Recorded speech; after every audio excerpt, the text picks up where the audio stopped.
The day Irene married her first love, the hospital called her to see me. She hung up the phone immediately. Later, the heart surgery for her first love was successful, and he wanted to thank the donor's family. Her best friend, when checking out the donor information, was stunned. Irene, the signature in the family section was yours. The donor was Joseph. There was a crisp sound, and the priceless jade in Irene's hand shattered to pieces. She realized she had missed the last chance to see me. A grand wedding was taking place at the Golden Hotel, with media coverage and streaming on site. Amidst the joyous atmosphere, a voice suddenly broke through. Irene, did you replace your husband so quickly? Is this your lover moving up? The question came from a young reporter, and the venue instantly went silent. Today is the 7th anniversary of our wedding. The watch on the groom's wrist was a gift from Irene to me. His suit was tailored to my measurements. Even the bride standing next to him was my wife. It's no wonder the reporter would ask such a question. Ben almost lost his balance, but Irene held him protectively and lowered her voice. If you keep slandering us, I can sue you for defamation. The reporter pressed on. How can you prove he didn't get his position through connections? Comments in the live stream's chat were flying. Was this reporter hired by the ex-husband to mess with them? I feel bad for our Ben. Who would dare to marry into a family so openly and host such a grand wedding? Ben gently shook Irene's arm. Should we invite Joseph? I want his blessing, but I'm not sure he would be willing.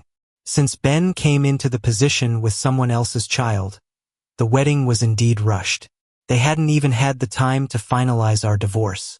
Any self-defense seemed like an admission of guilt. Only if I, the ex-husband, showed up to bless them would it dispel doubts. She nodded and sneered at the reporter. Fine. I'll have Joseph come and tell you himself.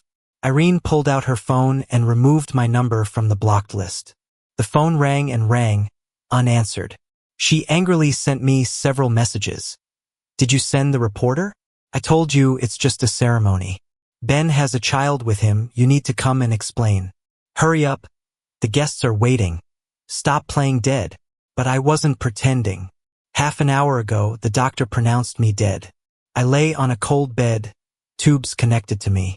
Doctors were taking whatever parts of my body could be transplanted to help those who needed them. The rest was going to be donated to medical institutions to be used by anatomy students. I had signed a donation agreement to make full use of my body. Eventually, security escorted the pesky reporter away. Ben was a bit disappointed. I guess Joseph still isn't willing to come and bless me. Irene was convinced that I had sent the reporter, insisting that I apologize to him. Just before the vow exchange, Irene's phone rang. When she answered, a stranger's voice came through. Is this MS? Irene, what's this about? Mr. Joseph signed a body donation agreement before his death. His body will be transported at 2 this afternoon. Would you like to say your last goodbye? No. Irene sneered. Are you suggesting if I don't come, he won't make it? No, Irene, Joseph has already passed away. The live stream chat erupted with curses. Did he have to die on his ex-wife's wedding day? Just bury him already, why call the ex-wife? Using death to threaten her?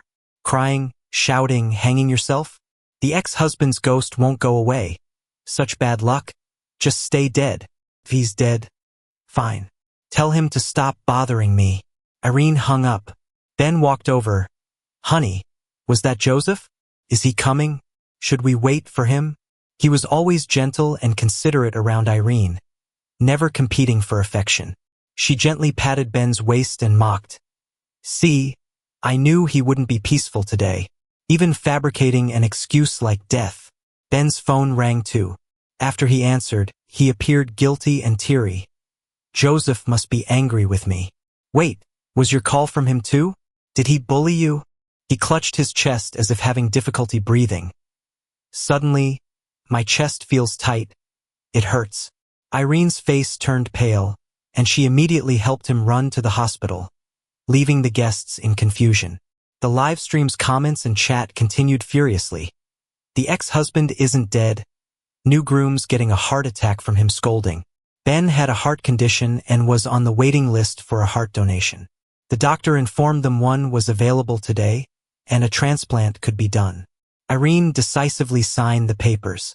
Watching him being pushed into the operating room, she finally breathed a sigh of relief. Now she had time to settle the score with me, the apparent culprit. My phone was still unanswered, driving her mad with frustration. The wedding's ruined? Are you happy now? As she angrily typed her messages, she didn't notice the medical staff pushing a bed right past her. In that moment, the wind blew the sheet up, exposing my head. Just a glance and she would have recognized me. But her attention was completely on her phone. After what seemed like forever, the doctor announced the surgery was successful, and Ben was moved to a regular ward. When he woke up and saw Irene, he cried, "I almost didn't see you and Henry again." Irene, seeing his vulnerability, comforted him softly. "We have a long time ahead. Your health is the most important thing now. You need to cooperate with the doctors so we can get you out of here soon." Ben nodded vigorously, his thoughtfulness heart-wrenching. Irene sighed and decided to take care of him herself. On Ben's discharge day, they thanked the doctors with a banner and a thank you letter. The doctor waved it off. "Thank the volunteer who donated the heart." Ben tugged on Irene's sleeve. "The doctor is right. Honey, we should find the donor and thank them for giving me a second chance at life." Irene took the doctor's words to heart, and when a few friends gathered at her estate, she asked Judy to help find out about the donor. Judy agreed readily. While chatting, the topic inevitably shifted to me. "So, has Joseph stopped causing trouble lately?" The drama from the wedding had turned me into the talk of the town with her friends. Irene sneered, "He's hiding, shameful." Someone sighed. "You two used to be so in love, but now his actions confuse me." Anger flashed in Irene's eyes. "We never had a wedding before, and the planned 7th anniversary got canceled. He's bitter. But he shouldn't have caused trouble at my wedding with Ben, especially since Ben has a child and isn't in good health." Others agreed. It took courage to decide to become a mother, and he almost scared Ben into something serious. Hearing them speak up for Ben, Irene was more determined. "Once I find him, he'll learn a lesson. I've barely just had a child, and here he is trying to mess things up with dirty tricks. I can't believe how he's changed. I only want to build a family with Ben and Henry. Is that too much to ask for? Can't he see things from my perspective?" But I was dying.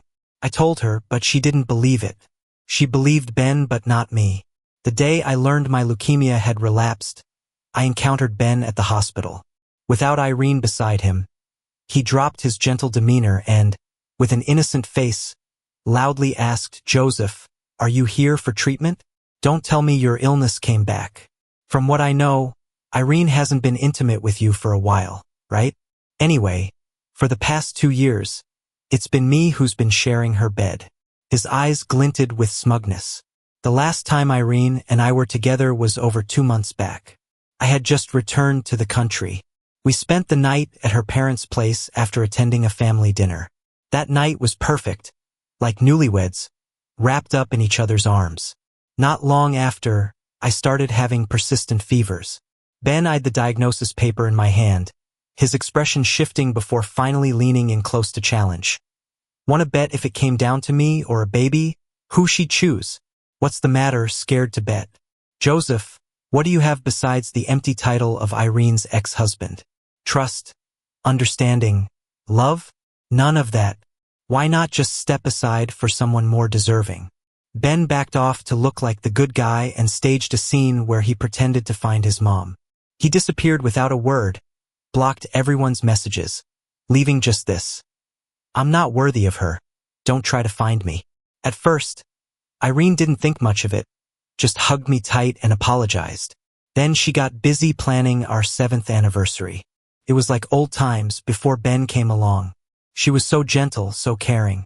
Then Irene's best friend stumbled across Ben's new social media account. Video after video captured his life as a single dad, a young father living life with his son. No face shown, but in one video, Ben showed his son Henry's birth certificate. The mother section was blank. "Baby, maybe mommy won't accept us. Luckily, you've got your dad who loves you the most. Don't worry, daddy will take good care of you alone." Irene watched that video over and over, shaking, unable to sleep through the night. The next morning, her voice was shaky as she told me she'd booked a flight to bring him back. As she left, she handed me divorce papers. Joseph, let's just have a fake divorce. The kid is innocent. I don't want him to be without a complete family and face judgment. When he's older, we'll remarry. I felt cold all over, chills even inside my skull. Just yesterday morning, she had hugged me and whispered, Joseph, let's adopt a child. Whether it's a boy or a girl. One is enough. Her fingers traced my face. Eyes like yours, nose like mine, would be so cute. We three will never part. She adores kids. We don't have any, because of her health issues. To protect her pride, I took the blame, telling others I needed medical attention. I stared at those divorce papers in her hands. So you've really thought this through? Sign it. I have a plane to catch, she urged urgently. What if I said my illness came back, and I'm dying? Irene rubbed her forehead, eyes full of disappointment. He has a kid. Now you say you're dying, both at the same time? It's true. Then go see a doctor. I'll cover your medical expenses. I locked myself in my room, 3 days and nights, finally deciding to give up treatment and leave quietly. No family left. She was all I cared about in this world. If she'd moved on, I should stay out of her life. I called Irene, hoping to hear her voice one last time. But Ben's voice came on instead, mocking, Joseph, so what if you're sick? You lost. From now on, your woman is mine. Then louder, Joseph seems upset. Does he regret it? Want to say something to cheer him up? Before I could speak, Irene's sigh came through. Joseph, can you stop? Are you really going to compete with a child? Pain squeezed my heart. Holding back tears, I asked, could he be lying? Do you think everyone is like you? Ben wouldn't lie. I froze, speechless. Without noticing, Irene's trust in Ben had far exceeded hers in me. She believes him without reservation, while I am seen as irrational. She lost all patience. I cannot let Ben's child lack a mother. Just get better and stop with the nonsense. She knew my illness better than anyone. Detaching from everything, I signed the consent to forego treatment and checked into hospice. In my final moments, the hospital asked me to contact family. I dialed Irene's number with effort. I'm in the hospital. Her irritated voice cut me off. Stop your antics. I won't leave the wedding for this. Joseph, how did you let yourself become like this? Listening, I felt my heart shatter, pain racking my body. My reply was a whisper, barely even a breath. Irene, I'm dying. Then die. Irene, I really am dead. Months after my death, Irene and the others still haven't noticed I'm gone. But online gossip about me hasn't settled. No one realized I never responded to the rumors, thinking I was hiding out of guilt. Some even started a campaign to find Irene's ex-husband. Is this guy a turtle? Hiding this well? Caused such a mess before. Now with a bad rep, he's laying low with his tail between his legs. In the lab, the staff were done with my body. Their skills were impeccable. My specimen was perfect. The skin of my chest and abdomen was removed, showing all my anatomical details clearly.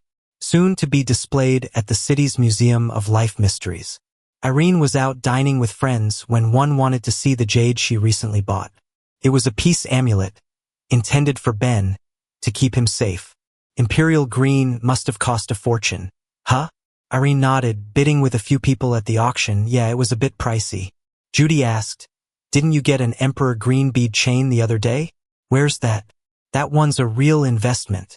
Not here, I got that one for Joseph. His birthday's coming. A friend teased. Already forgiven. Huh? So mad before, but giving the good stuff to Joseph. She protested.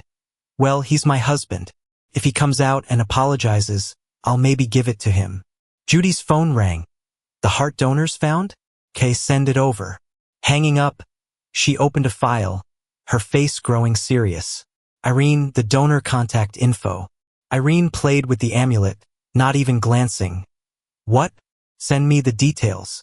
She planned to thank the donor's family, mostly for Ben's sake, already decided to give them money. That way, she, Ben, and the donor's family would be satisfied. Judy swallowed hard, voice dry. It's signed with your name, in your handwriting. The donor's Joseph. Irene's hand froze. She lifted her gaze slowly. Say that again? The donor is Joseph. Judy repeated. The heart Ben received. It's Joseph's. He was gone already. A sharp clatter rang out as the amulet fell, shattering. Irene snatched Judy's phone, glaring at the screen, eyes wide, face pale as paper. Where the signature appeared, the ink had bled, blurring the letters. She remembered. Yes, it was her signature. A few years ago, I was diagnosed with leukemia. When I got the diagnosis, she cried in secret for a long time but acted like everything was okay. She comforted me and even proposed to me in the hospital. We got married with some fellow patients as witnesses. This disease is treatable, Joseph. Just stay in the hospital and once you're better, we'll have a wedding ceremony, she assured me. Back then, CRT therapy had just been introduced in the country and was insanely expensive, about $3 million per shot. For 2 recent grads, that was an astronomical amount. This proud and confident girl decided to swallow her pride and work in sales. She partied and drank so much she had a stomach hemorrhage. This 5 feet 6 inches woman wasted away to less than 90 pounds. She finally closed a deal worth over $20 million, expecting a 5% commission, but her boss only gave her $20,000. She begged him on her knees, explaining the money was for her husband's life. He fired her and had security escort her out. It was her first time getting into a fight, ending up bruised and admitted to the hospital. I was still admitted at the time. When I got the news, the 300 meters from my room to hers felt like a century-long walk. She lay there, barely breathing. My heart shattered, and I arranged my discharge papers.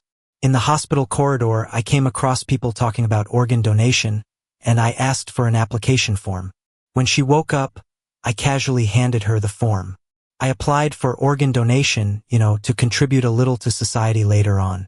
But it needs a family signature, Irene. Can you help me out? She tore the form to pieces immediately. I handed her a new one and she gritted her teeth. You're so young.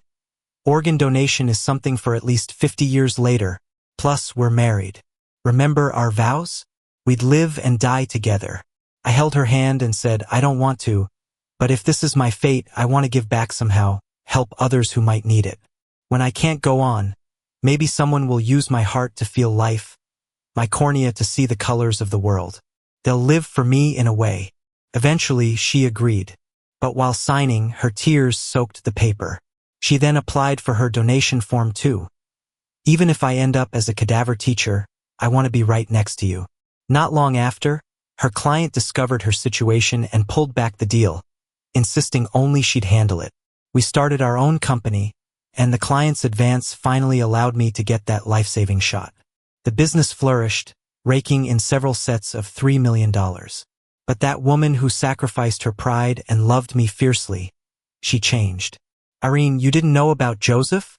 Irene crumbled, looking like the life was sucked out of her as she sat down. No, it can't be. How could he die? She trembled all over, shaking her head in disbelief. The doctors said he was doing fine. You must be mistaken, Judy. Your sources are unreliable. Judy remained silent, watching her break down. When she finally quieted, Judy said, There's no mistake, Irene. I found Joseph's death info too. She pulled up a death certificate on her phone, hospital stamped, recording the exact time and cause of my death. Joseph had passed from organ failure due to leukemia relapse. Irene didn't want to believe it, not reaching for the confirmation Judy offered. Joseph relapse? But he was doing fine. She insisted, refusing my previous words. Irene, it's true. The records show Joseph was in treatment for a while before passing. He died on your wedding day, the same day Ben had his heart transplant. Irene snatched the confirmation from Judy's hand, scanning it with wide eyes. Joseph, really sick again? It's true. When he told me he was sick, I thought he was competing with Ben. I didn't believe him and even scolded him. She lamented, grappling with reality. Why does fate mess with me like this? She cried and laughed hysterically, punching the marble floor until her hand bled but feeling no pain. Irene, please calm down. She stood suddenly and rushed outside. Back at our old house. She hadn't visited in a while since deciding to be with Ben and moving into the mansion they shared. Everything was neat as usual, except for the dust on the table. The house seemed untouched for some time. I always kept it spotless. The balcony flower bed, once vibrant, was now wilted. Even my favorite Scottish green roses, her gift when we moved to the city, had dried up. We had been living in a cramped space with no balcony, where she nurtured a small cutting on the windowsill, promising to buy a big house for my flowers. Under her care, the cutting thrived and bloomed the year I got sick. Irene proposed to me with a bouquet of those roses, saying, "Scottish green roses, eternal love, Joseph. My heart belongs to you alone, in sickness and in health, till death do us part." Eventually, we bought houses each bigger than the last, and always filled the balconies with flowers. But this rose was our special one. Finally, this year, she planted 5 acres of them on her new 20-acre estate for me, only to abandon it because Ben liked them too.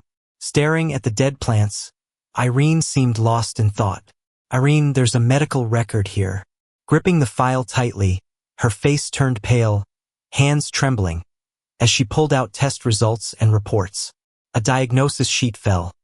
She picked it up, nearly collapsing, with Judy catching her and reading the paper too. "This is his old illness, isn't it?" Irene's eyes lingered on the report, before rushing to the study to find my old medical files. She kept all my treatment records like treasures. The reports side by side confirmed the bitter truth. Judy turned ghost white. After Ben left was when she stumbled upon his account, informing Irene. "So, Ben's single dad act was fake?" "Irene, I'm sorry. I didn't mean to cause trouble." Judy apologized like a kid after a serious blunder. "It's all my fault. If I hadn't shared Ben's video with you, you and Joseph would still be happy together." Irene sat motionless, drowning in her thoughts. Her phone buzzed. It was Ben. She ignored it. After what seemed forever, she rose and went through my belongings. The bedroom, closet, all devoid of my stuff. When I decided to leave her, I packed up everything and claimed I was moving. The useless items were discarded. She found not even a single photo of me. They tried the hospital for the last footage of me, learning it was where Ben's surgery took place. On our wedding day, he got his new heart, and I departed this world. The hospital monitor kept a month-long record, now expired. Judy obtained my hospital records, reaching out to the medical staff involved. A nurse recounted that day with regret. He was calm, just wished to see his family one last time. But after a phone call, he went pale, quickly signing consent to stop the treatment. We suggested he reconsider, but he wanted to pass on peacefully. At this point, Irene saw the emergency medical record. It detailed the entire process from when I worsened to being pronounced dead. 10:25, signs of organ failure appeared. 11:05, I briefly regained consciousness. Tried calling my family to communicate my condition, but the call was hung up. Heart rate dropped to 40 beats per minute, blood pressure unreadable. 11:37 showed a flat line on the electrocardiogram. Major artery pulse disappeared, no autonomous breathing. She pounded her head with her fists, then crouched down, sobbing into her hands. Joseph's belongings were taken by a friend, who also contacted the Red Cross on his behalf. So Joseph didn't leave behind anything? Judy realized her mistake as she spoke and quickly switched the topic. "Irene, did Joseph have any close friends?" Irene shook her head. "He didn't have many friends. I really didn't have close personal friends. My life revolved around her. After overcoming leukemia, we ran the company together, meeting mostly business acquaintances. Eventually, I got overworked, and a doctor forced me to take a rest, so I stepped back from the business. After that, I socialized even less." Irene flipped through Ben's medical records again. None of the documents indicated any connection between him and his son. Was there any DNA testing done on him and the child while the heart surgery was done? The lead surgeon denied it. "No, that's outside our scope of work." Leaving the hospital, Irene drove to the Red Cross, hoping to find information about my whereabouts. Halfway there, her assistant called, "Irene, there's news about Joseph." "Where?" The caller hesitated. "It seems he's at the Museum of Life Sciences." "Irene, it's all over the internet, haven't you seen?" The assistant sent her a link to a live stream. When opened, a reporter was broadcasting next to a human specimen. "This body donor beside me is Joseph, the ex-husband everyone's been talking about." The reporter was familiar. Irene remembered him as the one who had asked if Ben was a kept man. "This guy?" Judy replied. "Irene, I checked. He's Felix, a financial journalist. He seems oddly focused on Joseph. Did Joseph ever mention him?" Irene shook her head. She, of course, didn't know. Netizens in the chat were skeptical. "So, is this ex really dead? Is it true? I have my doubts." Feels like the reporter is trying to clear the ex's name. Isn't he the one who bad-mouthed Ben? Someone needs to verify this reporter's credentials. Looks like he's trying to mislead us, claiming some body donor is the ex. It's disrespectful. The camera focused on the specimen, displaying my bones and nervous system. Irene turned to Judy. "Does it look like him?" The face had been altered beyond recognition. Judy shook her head. "The body shape resembles, but I can't be sure." Irene rushed to the garage. "I need to see this." In front of the specimen was a guide explaining to students. The cameraman zoomed in on every detail as the guide spoke. Pausing at the chest area, the guide somberly explained. "The teacher's chest cavity is empty because his heart was donated to a patient in need, extending another life. According to records, upon learning his old illness had returned and his days were limited, he decided to donate all usable organs." Irene, watching while driving, slammed the brakes upon hearing this last part, crashing into a roadside barrier. Blood trickled down from a bump on her forehead. Judy, following closely behind, stopped to check on her. "Irene, should I take you to a hospital?" Irene waved it off, letting Judy help her out. "Take me to Joseph, quickly."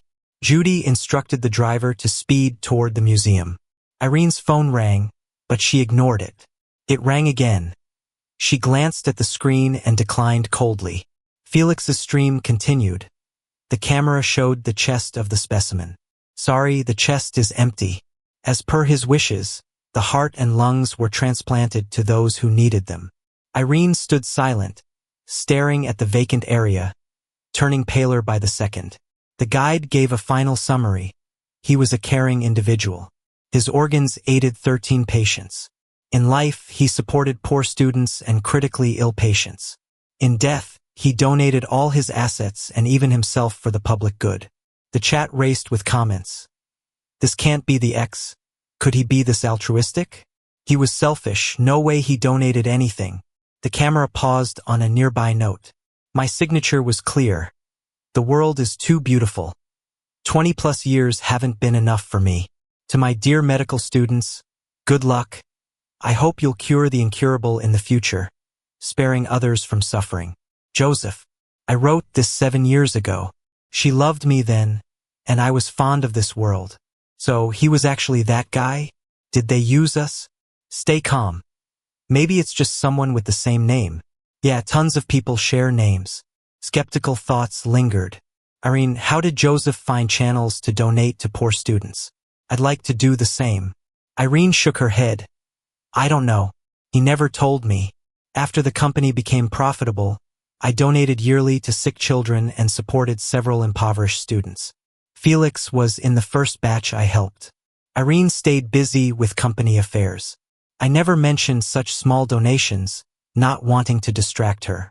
Abroad, she replied to me less frequently. I assumed she was busy and focused more on charity. Returning to find out about her and Ben dwindled our conversations. Irene stumbled into the Museum of Life Sciences. Reporters had left, leaving the hall quiet. Specimens were displayed in transparent cases. The moment she saw it up close, she knew it had to be me. Irene pressed her hands against the display cabinet door, her body slowly sinking to the ground. She ended up kneeling, stretching her arms as if to embrace the specimen inside, but the door stopped her. Utterly defeated, She looked at the lifeless specimen inside, her whole body trembling. She tried to speak but only managed a raspy gasp, pounding her head in frustration. Her bizarre actions caught the attention of those around. A staff member approached to restrain her. "Ma'am, please control yourself." Irene looked up, eyes filled with sorrow, not uttering a single word. Seeing this, Judy stepped in to explain her connection to me, evoking sympathy from the staff, who let her be. It wasn't until the museum was about to close that she finally spoke. "My husband is gone." Her phone rang again. It was Ben. This time, she didn't hang up and picked up the call. "Where are you? Are you still at Judy's? When are you coming back?" "I've had a bit to drink, but I'll be home soon." Irene got up from the ground, her tone surprisingly calm, though a chill in her eyes betrayed her inner turmoil. "Should I come and get you?" "No need," she replied softly. Judy, standing by, shivered at her warm voice. After hanging up, Irene wrapped her arms around the display cabinet, saying goodbye to me. "Joseph, I need to take care of some things first. Once I've dealt with them, I'll definitely be back to make it up to you." Judy swallowed hard, nervously asking, "Irene, are you all right? Want to go clear your mind?" Irene chuckled lightly, striding forward with a spring in her step, waving her hand. "Do I look like I'm in trouble? Irene, how about grabbing a few drinks with some girlfriends?" "No, didn't you hear I have something to deal with at home? And the cut on your forehead? Shouldn't I take you to the hospital?" Irene's forehead bore several wounds, still bloody. "No need. Compared to what Joseph went through, this is nothing."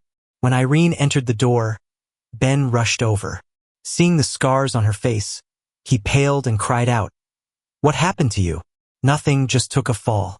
He immediately fetched a clean towel to help her clean up. Irene pulled him to sit down. "No rush. It's not like I'm dying. I'm quite sturdy now. It's all good." Ben playfully winked. Irene hugged him from behind, caressing him, and softly asked, "Ben, when will we have a baby of our own?" He paused, his voice tinged with sadness.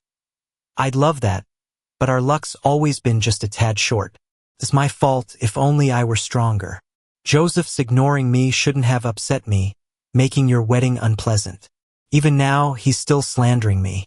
Irene's hand on his stomach tightened, whispering in his ear, "Ben, tell me, is that child really yours?" Her voice remained gentle, yet Ben's expression changed. "You don't trust me?" I do. She closed her eyes, a sneer forming at the corner of her mouth. "That jade piece, I accidentally broke it." Ben couldn't help but exclaim, "How did you break it?" "Judy, she said she found the heart donor for you. In my excitement, I broke it. Do you think there's a saying about broken jade? It shielded me from disaster. Don't be sad." Irene's expression turned dark instantly. "Disaster? You think trash like you deserves protection?" She suddenly pushed Ben away, sending him crashing onto the marble floor, yelping in pain, looking at her with grief. "What's gotten into you? How dare you ask that?" She walked over and kicked him in the stomach. Ben clutched his belly, curled up in the corner, shivering. "Stop with that pathetic act. It's disgusting. Anything you want to confess? My husband is only Joseph. Does it hurt?" She yanked his hair, whispering in his ear, "You feel pain too." "Huh?" Her face twisted gradually, her smile cruel. "Do you know my husband died?" Ben's eyes darted away, lowering his head. "You knew? Don't freak out. He died, and you're living with his heart. Does that feel good?" "I'm sorry. I didn't know. I didn't mean to. This is a medical accident involving Joseph. I shouldn't bear that burden. You should go after the hospital." The two, inseparable yesterday, now sworn enemies. Irene blamed Ben for my death, while Ben pushed it onto the hospital. He was convinced it was the hospital's incompetence that led to this. "I'll go with you to settle the score with the hospital." But he was mistaken. His excuses only fueled her rage. Irene merely watched him calmly. He thought she'd been persuaded, struggling to stand. "We'll fight for justice for Joseph together." A sudden sharp slap echoed as he felt the stinging slap on his face, looking up in shock. Irene grabbed his chin, smiling slightly at the corners of her eyes. Going to the hospital to get justice? Are you trying to make me a troublemaker at the hospital? Joseph hated this unreasonable behavior the most. Are you trying to make him look down on me? No, it's not that. He was in pain and breaking out in a cold sweat. He didn't really understand Irene. You haven't answered me yet. What about the kid you mentioned back then? How did I find out he doesn't match your DNA at all? Honey, I was wrong. I just love you too much. Yes, I was jealous of him, jealous of the wonderful past you two shared, jealous that once he came back, you couldn't stop sharing it with the world, jealous of how you were busy organizing the 7-year anniversary for him. We'll have a child of our own soon. She turned on the faucet, pressing Ben's head into the sink, letting him struggle underwater until there was barely a sound left, then let go. Before leaving, she kicked him a few times in the groin. Irene just watched coldly until he fainted, then walked away. Under the cover of night, Irene went back to our marital home. She tossed and turned in bed, scrolling through information on social media. Someone posted a long article to clear my name and talk about all the charity work I've done over the years. Many people I've helped also spoke up. At the same time, people were digging into Ben's past. Dropped out of middle school and worked as a male model at a karaoke bar.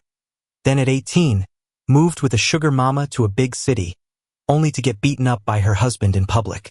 He had plastic surgery and got back to the same profession, hooking up with Irene. The dirt on him seemed so detailed and came with lots of photos. The worst part is he paid people to attack the original wife online, leading the public to bully her. He's so shameless. How dare he? The original wife and the cheating woman haven't even divorced yet. Never seen such an arrogant gigolo. And he used the original wife's heart. His acting was too good, using us as pawns. But the one to blame is the cheating woman. If it weren't for her, the original wife wouldn't have suffered so much. Irene looked at the comments, muttering, "Yeah, I'm the one to blame the most. Joseph, wait a little longer, I'll make it up to you for sure." Judy sent Felix's contact info, but as soon as he heard it was her, he hung up. Irene had to wait near his place early in the morning and finally caught Felix when he was about to leave. "Felix, I beg you, give me Joseph's belongings. Isn't this the high and mighty Irene? Since when were you so humble?" Felix wasn't buying it. Irene fell to her knees. "I just want something of Joseph's to remember him by." Too late, we followed his last wishes and cremated everything. Did he leave no message for me? He only wanted you to stay far away from him. That was my last wish. After she hung up, I called Emily, Felix's sister. They were the first students I helped through charity. Back then, I was just recovering from leukemia, and the company was just starting to make a profit. Emily was sick with no money for treatment. Felix and their grandma were begging on the streets. Her surgery wasn't that expensive, $70,000, exactly what I had. I empathized and paid for her surgery. Emily was with me in my last days. Joseph's final wish was to cut ties with you, to not see each other in life or death. Also, his shares in your company were donated to a charity fund. Someone will take charge of it soon. Irene nodded. I understand.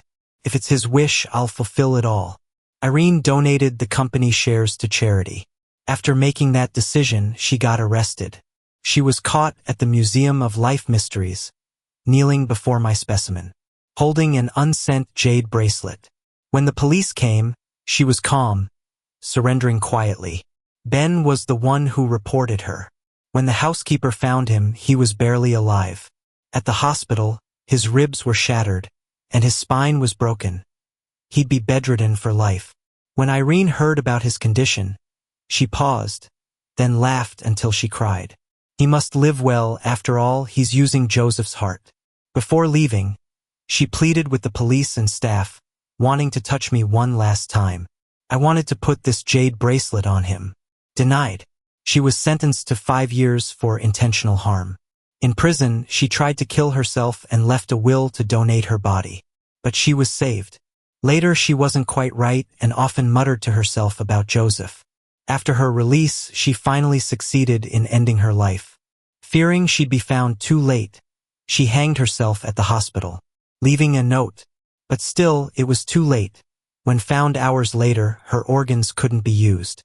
Her parents didn't agree to donate her body, only taking her to the crematorium. For us, in this life and the next, we'll never meet again.